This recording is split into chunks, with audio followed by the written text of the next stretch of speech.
Welcome friends, নতুন একটা motivational এবং ইনফরমেটিভ ভিডিওতে সবাইকে স্বাগত জানাচ্ছি। আমি কৃষ্ণেন্দু ধারা, পূর্ব মেদিনীপুর থেকে। তবে এই মুহূর্তে কিন্তু আমি পূর্ব মেদিনীপুরে নয়, আমি রয়েছি একটা মেট্রো সিটি এরিয়াতে, নারায়ণপুর, বটতলা, কলকাতা 136।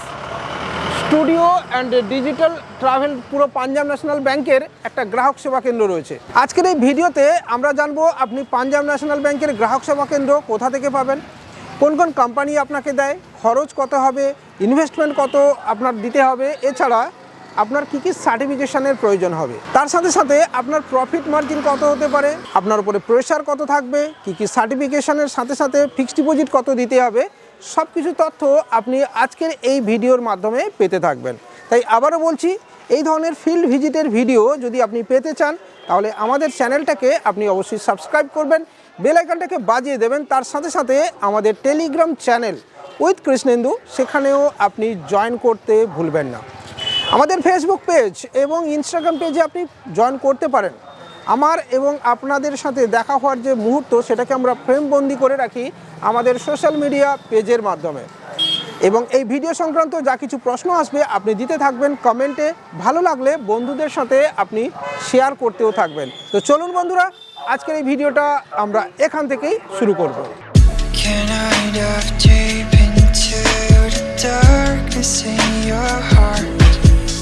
এই ধরনের ভিডিও যদি আপনি দেখতে চাইছেন, সেটা শুধুমাত্র কিন্তু আপনি আমার এই চ্যানেল থেকেই পাবেন।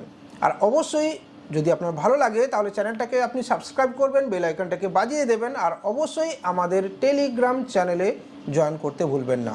ফেসবুক পেজ এবং ইনস্টাগ্রামে আপনি যেতে পারেন যদি আপনার মনে হয় যে আপনি আমাদের সাথে জয়েন করবেন। তো চলুন বন্ধুরা, যার সাক্ষাৎকার নেব তার সঙ্গে এবার পরিচয় করানোর পালা। স্যার, আপনার নামটা যদি একটু বলেন। আমার নাম তন্ময় দাস। আমার অ্যাড্রেস হলো নারায়ণপুর, বটতলা, এটা রাজারহাট বিল্ডের মধ্যে পড়ে, রাজারহাট নিউ টাউন। আচ্ছা, নর্থ চব্বিশ পরগনা। নর্থ চব্বিশ পরগনা। পিনকোড 700136। স্যার, এই যে আপনি এত বড় একটা গ্রাহক সেবা কেন্দ্র চালাচ্ছেন, শুধু গ্রাহক সেবা কেন্দ্র নয়, তার সাথে মানে আমরা যতক্ষণ এসেছি দেখছি অনর্গল কাস্টমার আপনার চলে আসছে। আপনি অ্যারাউন্ড এইপিএসের বিজনেস রয়েছে আপনার 10 to 15 lakhs। আপনি ক্রেডিট কার্ডের উইথড্রল করেন, প্লাস বিল পেমেন্ট করেন, হিউজ অ্যামাউন্ট রয়েছে। সাথে আপনার এয়ারটেল পেমেন্ট ব্যাঙ্ক রয়েছে, বাইরে দেখলাম জেরক্স, ফটো প্রিন্ট, মানে ইচ অ্যান্ড এভরিথিং। এত কাজ একা করেন কি করে স্যার? আমি করি এবং আমার সঙ্গে আমার আরও দুজন স্টাফ আছে। আচ্ছা, তাদের সহযোগিতার মাধ্যমে চলছে। একা তো সব পারা যায় না, তারা 50% তারা কিছুটা লোড আপনার কমিয়ে দিচ্ছে, আর বাকিটা আপনি নিজে বসে বসে দেখছেন। ঠিক আছে। সিএসপিতে তো আসবো, সিএসপি নিয়ে কথা আমরা বলবো, তার আগে কিছু ডিসকাশন করে নিই। এই ধরনের একটা প্রিমিসেস যদি এই এরিয়ায় কেউ রেন্টেড নেয়, কীরকম রেন্ট পড়বে স্যার? মিনিমাম 10 to 15,000 মান্থলি ভাড়া দিতে হবে। মান্থলি ভাড়া 10 থেকে 15,000। তারপরে তো মানে ওয়ান টাইম একটা পেমেন্ট দেওয়ার ম্যাটার আছে, আপনার অ্যাডভান্স দিতে হবে 2 লাখ 2.5 লাখ। 2 লাখ না, 3-4 মাসে ভাড়া দিলেই আচ্ছা, মানে 50,000-এর একটা সেলামি, আর মান্থলি মোটামুটি 10 থেকে 15,000 টাকা রেন্টেড আপনাকে দিতে হবে। এবার ইনকাম কী করবেন সেটা তো পরে আসবে। এখানে ইনভেস্টমেন্ট কত করেছেন? এখানে মিনিমাম ইনভেস্টমেন্ট 5 লাখ টাকা আছে। 5 লাখ। শুধু ওই সেট আপ জিনিসপত্রগুলো নিয়েই বলছি। এই যে কী কী ইনভেস্টমেন্ট রয়েছে, কী কী ডিভাইস এখানে রয়েছে, আপনারা ভিডিওর মধ্যখানে কিন্তু পরপর দেখতে পাবেন। পার ডে কাস্টমার আসে কত sir? Per day on average 50 to 100 customer আসে। 100-র কাছাকাছি কাস্টমার। তার মধ্যে ব্যাংকিং কাস্টমার কত? এবারে ব্যাংকিং কাস্টমার সব কিছু মিলিয়ে হয়তো 30 to 40-র মধ্যে 40-র মধ্যে অ্যাভারেজ করছে। আসে। ডিপোজিট বেশি হয় নাকি উইথড্রল বেশি হয়? ডিপোজিটটা বেশি হয়, উইথড্রলটা কম হয়। উইথড্রলটা কম হয়। আচ্ছা, পাঞ্জাব ন্যাশনাল ব্যাংকের গ্রাহক সেবা কেন্দ্র সার্ভিস কেমন দেবে? পিএনবি সার্ভিস আমাদের মেনলি পিএনবি সার্ভিস ভালো, অন অ্যান অ্যাভারেজ। হ্যাঁ, খুবই ভালো। মানে এইচডিএফসি আইসিআইসি এর মতো হাই নয়, না অত হাই না, আবার এসবিআই এর মতো থার্ড গ্রেডেড নয়। মেনলি এদের একটাই প্রবলেম হয়, মেনলি সার্ভারটা ইস্যু হয়, এটাই। মাঝে মধ্যে একটু সার্ভার ইস্যু করে, লিংকের ডাউন থাকে। আচ্ছা, আর এদের কাজ করার টাইমিংটা সকাল 8টা থেকে রাত 8টা অবধি। এই টাইমের মধ্যেই আপনাকে যা কিছু খেলাধুলা সবের মধ্যে। আমার যদি মেট্রো সিটি এটা আছে, রাত 10টার সময় কাস্টমারের সার্ভিস চাই, ওটা আমরা দিতে পারি না। তখন আমার কোনো থার্ড পার্টি কোম্পানি রাখলে ওখান দিয়ে আপনাকে দিতে হয়, সার্ভিস দিতে হয়। এই যে আপনি এতটা সময় কাউন্টারে বসেন, টোটাল ক্যাশ রোলিং কত হয়? Cash rolling on average everyday যদি বলেন একটা 2 lakh per day. Sanjeevani Vikas foundation, এটা থেকেই আপনি গ্রাহক সেবা কেন্দ্রটা নিয়েছেন। As a corporate BC Sanjeevani আপনাকে ঠিক কতটা প্রেশার দেবে এটা আগে বলুন। প্রেশার সঞ্জীবনী থেকে প্রেশার খুব দেয়, প্রেশার খুব দেয়, নিতে হবে। হ্যাঁ প্রেশার নিতেই হবে। এই গ্রাহক সেবা কেন্দ্রকে ওই ভাবে নিয়ে মানে খুব ইজি, বাট তা নয়, মেনটেন করা ভেরি টাফ। হ্যাঁ, এবার সঞ্জীবনী থেকে প্রেশার যে আপনার আছে সে কীভাবে দেবে না দেবে সেটা পরের বিষয়, কিন্তু পিএনবি থেকে তাদেরকে প্রেশার দেওয়া হয়, তাদের যখন প্রেশার দেওয়া হয় তারা অটোমেটিক আমাদের প্রেশার আপনার উপরে প্রেশারটা দেবে। হ্যাঁ, এবারে একটু ঘুরিয়ে প্রশ্ন করব আপনাকে, দুটো কথা বলি আপনাদেরকে। ভালো লাগলে লাইক করতে পারেন, ডিসলাইক আপনিও করতে পারেন। আপনার মনে যা যা কোশ্চেন আসছে, যদি মনে হচ্ছে যে এই ধরনের কোনো কোশ্চেন আপনার জানা নেই, কমেন্টে দিতে পারেন। কী ধরনের প্রেশার দেবে? ইন্স্যুরেন্স, নাকি গোল্ড লোন, নাকি হোম লোন, নাকি নর্মাল লোন, নাকি অন্য কোনো বিষয় রয়েছে? এদের প্রথম প্রেশার থাকে অ্যাকাউন্ট ওপেনিংয়ে টার্গেট থাকে, বেশ। সেকেন্ড আপনার প্রধানমন্ত্রীর যে এপিওয়াই, ওই তিনটে যোজনা যেগুলো থাকে থাকবেই হবে। এখন রিসেন্টলি নতুন গোল্ড লোনের উপর প্রেশার দেওয়া শুরু করেছে। লোন কালেকশনের উপরে আমাদের ব্রাঞ্চে, যেহেতু আমাদের ব্রাঞ্চটা হলো মিনি ব্রাঞ্চ, সে কারণে এতটা প্রেশার নেই। আচ্ছা, হ্যাঁ, ম্যানেজার যদি মনে করেন দেবেন, দিতে পারেন, কিন্তু আমাদের তেমন প্রেশার আজ অব্দি এখনো ফেস করিনি। আচ্ছা, পজিটিভ একটা প্রশ্ন এবারে করি। আজকের ডেটে যদি আপনি এই প্রেশারটা নেন, তাহলে সিএসপি কতটা ভালো আপনার জন্য, বা আপনার ক্ষেত্রে এই সিএসপিটা কত ফেস ভ্যালু গ্রো করেছে?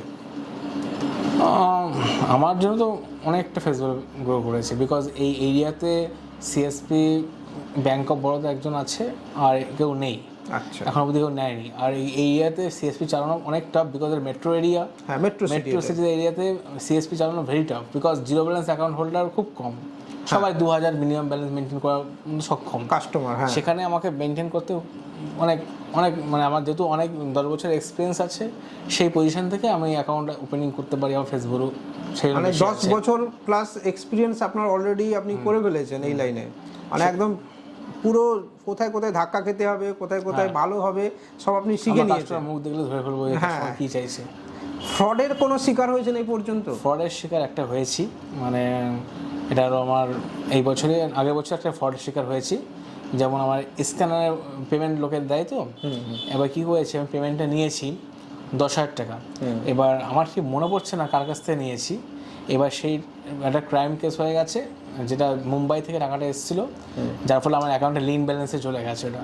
এবং ওই অ্যাকাউন্টে চলছে, বাট ওই অ্যামাউন্টটা ওরা লক করে দিয়েছে, 10,000 রুপিস লক করে রেখে দিয়েছে। 10,000 টাকা আমি আর পাচ্ছি না। এবার ব্যাংকে যখন জানিয়েছি, ব্যাংক বলে যতক্ষণ না পুলিশ থেকে কেস করবে ততক্ষণ আপনি টাকা পাবেন না। ব্যালেন্স শো করবে, বাট আপনি কিছু করতে পারবেন না। এই একটা ফ্রডের ক্ষেত্রে তো আপনার ভাগ্য ভালো স্যার। প্রথমত ভাগ্য ভালো কোথায় ইনার বলে দিই, ওই অ্যাকাউন্টটা ফ্রিজ করা হয়নি। হ্যাঁ। দ্বিতীয় ভাগ্য ভালো, ওনাকে ব্যাংকে ডাকা হয়নি। তৃতীয় ভাগ্য ভালো, ওনাকে মুম্বাইতে ডাকা হয়নি। স্ক্যানারে পেমেন্ট অচেনা ব্যক্তির থেকে আপনি নেবেন না, আপনি তার থেকে স্ক্যানার নিয়ে। আর যদি পেমেন্ট আপনি নিচ্ছেন, হ্যাঁ উনি বেঁচে গেছেন কারেন্ট অ্যাকাউন্ট বলে, যদি এটা সেভিংস অ্যাকাউন্ট হতো আপনাকে অন অ্যান্ড অন তুলে নিয়ে যাওয়া হতো। আপনি কিচ্ছু করতে পারবেন না, আপনাকে তুলে নিয়ে যাবে স্যার। এবং তুলে নিয়ে যাওয়ার পর যেটা হবে, মোটামুটি 6 to 8 মান্থস জেলে, যদি একটু ভালো আপনার লবি টবি থাকে, লয়ার অ্যাপয়েন্টেড করতে পারেন, তাহলে বেরিয়ে আসবেন। ভয় পাওয়ার কিছু নেই, বেরিয়ে আসবেন। নাহলে অন্তত 6 মাস। আর নাহলে আপনাকে ডেকে পাঠাবে মুম্বাই, হরিয়ানা, দিল্লি থানাতে ডেকে পাঠাবে। আর ওখানে যাওয়ার পর ভেতরে, যদি আপনার বাড়ির কেউ সেরকম না থাকে, ওখানে ভেতরেই আপনি থাকবেন। কোনো রকম টেনশন নেওয়ার কোনো কারণ নেই দাদা, ভেতরেই থাকবেন আপনি, বেরোতে হবে না আপনাকে। ভয় পাবেন না, আপনাকে অ্যালার্ট করার জন্য বলছি। স্ক্যানারে পেমেন্ট নিলে তার ভোটার কার্ড, আধার কার্ড, ব্যাঙ্ক অ্যাকাউন্ট ডিটেলস সমস্ত নেবেন। পেছনে কত টাকা স্ক্যানারে আপনি নিলেন তাকে দিয়ে সই করাবেন, টিপ ছাপ নেবেন। সই তো করাবেন, সাথে টিপ ছাপ নেবেন। সই ফলস মারতে পারে। আমার নাম কৃষ্ণেন্দু ধারা, আমি সই করব অন্যজনের নাম, বাট আমার টিপ ছাপ কিন্তু কৃষ্ণেন্দু ধারারই হবে। এটা আপনাকে কিন্তু ক্লিয়ারলি বলে দিলাম, এটা আপনার জন্যও বলে দিলাম। স্ক্যানারে নিলে, এটা নিলে আপনি বেঁচে যাবেন। আর একটা জিনিস বলি, আমার আর একটা ফ্রডের কথা বলি। অনেকে PhonePe, Google payment money transfer করে, এটা না করা বেস্ট। বিকজ আমি একটা কেস করেছিলাম, আমি একটা থার্ড পার্টি একজন এসছে, বলে মানি ট্রান্সফার করবো, এই অ্যাকাউন্টে 11,000 টাকা আমি পেমেন্ট করে দিয়েছি। আফটার পেমেন্ট সে 1 মাস পরে দেখি নারায়ণপুর থানা থেকে পুলিশ এসছে, এসে বলছে পেমেন্টটা কি আপনি করেছেন? আমি বললাম হ্যাঁ আমি করেছি। বলে আপনি কোন অ্যাকাউন্ট থেকে করেছেন? আমি বলছি আমি কোম্পানির থার্ড পার্টি অ্যাকাউন্ট আছে, তাদের অ্যাকাউন্টের মাধ্যমে করেছি। সেখানে আমার কোন অ্যাকাউন্ট থেকে গেছে এটা শো করবে না। যেহেতু আমি থার্ড পার্টি অ্যাকাউন্ট থেকে করেছিলাম সেক্ষেত্রে আমি বেঁচে গেছি। যদি আমার নিজের পার্সোনাল অ্যাকাউন্ট থেকে টাকাটা যেত সেক্ষেত্রে পুলিশ আমার উপর নোটিশ দিয়ে দিত, আপনাকে তুলে নিয়ে যাবে। হ্যাঁ, এখানে শাটার টেনে সিল করে তুলে নিয়ে যাবে, কিছু কোনো কথা শুনবে না। হ্যাঁ, আপনি ছাড়া পাবেন, সব কিছু হবে, নো প্রবলেম, কিন্তু কেস চলতে থাকবে। আমাকে নোটিশ দিয়েছিল, বাট আমার যেহেতু থার্ড পার্টি কোম্পানি আমি আমার কিছু ওটা কোম্পানি ঝেলে নেবে স্যার। কোম্পানি বুঝে নেবে। আপনি কোম্পানি আমি রিসিপ্ট দিয়ে দিয়েছেন থানাকে, থানা ওটাকে আর কোনো হ্যারাসমেন্ট আমাকে করেনি। কিন্তু ওরা বললো যদি আপনি পার্সোনাল অ্যাকাউন্ট থেকে করতেন তাহলে সেক্ষেত্রে আপনাকে হাজিরা থানায় করে যেতে হতো, বিকজ সেই লোকটা 1 লক্ষ টাকা পর ফ্রড হয়েছে তার। সে প্রত্যেকটা দোকান থেকে 10,000 20,000 করে পাঠিয়েছিল, যারা নিজের পার্সোনাল অ্যাকাউন্ট থেকে দিয়েছিল তাদের লিগ্যাল নোটিশ চলে গেছে। এখানে একটা কথা আপনাদেরকে বলি, যদি আপনি কোনো থার্ড পার্টি অ্যাপস খুঁজছেন যেখান থেকে বেস্ট মানি ট্রান্সফার করবেন, একদম সস্তাতে করবেন এবং অথরাইজ করবেন, আপনি সমাধান ওয়েব সলিউশনকে বেছে নিন। আমি আপনাকে বলছি, যদি আপনি ঠিকঠাক কাজ বুঝে যান তাহলে আপনি সমাধান ওয়েব সলিউশন থেকে ABCDXYZ যে কোনো কোম্পানি থেকে আপনি লিগ্যাল মানি ট্রান্সফার সবচেয়ে কমে করতে পারবেন। এবারে একদম পয়েন্টে যাব, সঞ্জীবনী বিকাশ ফাউন্ডেশন থেকে আপনার গ্রাহক সেবা কেন্দ্র নেওয়ার জন্য খরচ কত হলো স্যার? সঞ্জীবনী ফাউন্ডেশন থেকে ওরা মেনলি নিয়েছে হলো 1000 রুপিস ফর রেজিস্টার। আচ্ছা, রেজিস্টার 4খান রেজিস্টার দিয়েছে, ওই জন্য 1000 টাকা নিচ্ছে। আর 20,000 টাকা সিকিউরিটি ডিপোজিট, যেটা আপনার রিফান্ডেবল মানে। রিফান্ডেবল, যদি কখনো ছেড়ে দিই তাহলে টাকাটা ফেরত পেয়ে যাবো, আর 1 টাকাও লাগেনি। আচ্ছা, বাকি আপনাকে আমি দুটো জিনিস বলি, ব্যাংক থেকে কোঅপারেট কত করে? ব্যাংক থেকে আমাদের ম্যানেজার সব খুবই ভালো, মানে খুবই ভালো, তার জন্য আমি মোটামুটি টিকে আছি। হ্যাঁ, সে ম্যানেজার সাহেব আছেন বলে আমি বেঁচে আছি, উনি খুবই ভালো। তাই মানে আপনার একদম ঠিকঠাক বন্ডিং রয়েছে। হ্যাঁ, বন্ডিং। আর আমাদের আগে ম্যানেজার স্যারের থেকে এখন ম্যানেজার স্যার উনি যদি ভেরি ইয়াং, ব্রাঞ্চটা খুব সুন্দর চলছে, আমাকে খুব সাপোর্ট করে। IIBF এর সার্টিফিকেশনের কোনো প্রয়োজন হয়? হ্যাঁ, অবশ্যই ম্যান্ডেটরি। IIBF লাগবে, PVR লাগবেই, ট্রেড লাইসেন্স লাগবে, লাগবে। যেহেতু আবার আপনি মেট্রো সিটিতে বিজনেস করছেন, কারেন্ট অ্যাকাউন্ট অবশ্যই লাগবে। কাস্টমার কত আছে স্যার, মানে শুধু ব্যাংকের? যদি আমার এখন পর্যন্ত কাস্টমার 700+ কাস্টমার অলরেডি। আমার 1.5 ইয়ার হয়েছে, 700+ আমার PNB কাস্টমার হয়ে গেছে। যারা কাস্টমার হচ্ছে তারা কি রেগুলার ট্রানজাকশন করছে? না, এখানে মেইনলি যেহেতু metro area, customer account open করছে, ডেবিট কার্ড অন করছে, দেন কাস্টমারকে আমি দেখতেই পাই না কোনোদিনও, আসেও না। আর যে যার ডেবিট কার্ডে ট্রানজাকশন করে নিচ্ছে, যার প্রয়োজন হবে, কোনো প্রবলেম হলে দেন ফেস করি, আদারওয়াইজ তা কখনোই আসে না। ওই আপনার 100টা কাস্টমার 10টা কাস্টমার আসে, 90+ কাস্টমার আসেই না। যে যার ডেবিট কার্ডে ট্রানজাকশন করে নিচ্ছে। অনলাইন এখন ইউপিআই জামানা, কেউ এসব করতে আসে না। এন্ড অফ দ্য ডে আপনার cyber cafe, photo printing, xerox এবং তার সাথে গ্রাহক সেবা কেন্দ্র মিলিয়ে আপনার, আমি অ্যামাউন্টে বলবো না, একটা ইনকাম কীরকম হয় স্যার? রিজনেবল নাকি হাই নাকি মিডিয়াম নাকি একদম হাই? না, রিজনেবলই হয়। রিজনেবল। হ্যাঁ, দুজন স্টাফকে নিয়ে চলতে হয়। হ্যাঁ, দোকান একটা এসি বসানো আছে, দোকান মেইনটেনেন্স কস্টিং বুঝতে পারছেন কতটা হতে পারে। তো মোটামুটি ইনকাম আপনি ক্যালকুলেট করবেন স্যার, পুরো ভিডিওটা দেখবেন, ডিভাইসগুলো দেখবেন, কি সেটআপ রয়েছে দেখবেন, দেন আপনি ইনকাম ক্যালকুলেট করবেন। অ্যাজ এ সিএসপি ওনার আমি আপনাকে বলবো, আপনার ফেস ভ্যালু যদি গ্রো হয়, দিনের দিন আপনি নিজেকে যদি ধরে রাখতে পারেন, নিজের বিজনেসকে যদি ধরে রাখতে পারেন, তাহলে আপনার income medium, high, very high সবেতেই যাবে স্যার। তন্ময়বাবুকে স্পেশাল ধন্যবাদ। আর যদি কোনো কোশ্চেন আমরা ছেড়ে গিয়ে থাকি আমাদের এই ডিসকাশনের মধ্যিখানে, সেটা আপনি কমেন্টে দিতে ভুলবেন না। আর অবশ্যই এই ধরনের ভিডিও দেখার জন্য আমাদের সাথে থাকবেন। তন্ময়বাবুকে অসংখ্য ধন্যবাদ, আবারও হাজারো ব্যস্ততার মধ্যে আমাদেরকে সময় দেওয়ার জন্য। স্যার আপনাকে ধন্যবাদ। স্যার ধন্যবাদ।